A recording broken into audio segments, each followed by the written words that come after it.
பாஜக மிரட்டி தமிழ்நாட்டுல என்னங்க லாபம்? ம், ஏங்க இவ்வளவுக்குள்ள போய் பூதகரமா கண்டு பாஜக பயப்படுறீங்க? ம். ஆர்கே நகர் பாஜக என்னாச்சு? ஒண்ணு. நாம் தமிழர் சீமான் எடுத்த ஓட்ட தமிழிசை மேல உள்ள பொறாமையிலும் காழ்ப்புணர்ச்சியிலும் இல கணேசன்ஜி, பொன் ராதாகிருஷ்ணன், ஹெச் ராஜாஜி, வானதி சீனிவாசன், இன்னும் யாரு பேர் வரமாட்டேங்கு. ம். எல்லாரும் சேர்ந்து காலி பண்ணி விட்டுட்டீங்களே.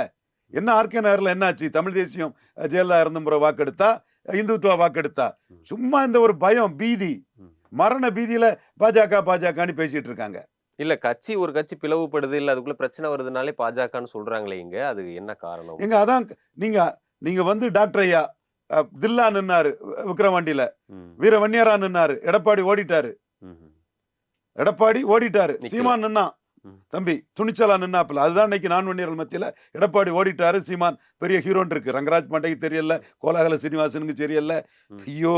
ஜேவிசி ஸ்ரீராமுக்கு தெரியல. இதான்பா களம். எடப்பாடி ஓடுனதுல நான் வன்னியர்கள் எல்லாம் எடப்பாடிய சீப்பா நினைக்கிறாங்கப்பா. சீமான் களத்துக்குள்ள தெளிவா நின்னாதான் நினைக்கிறாப்புல.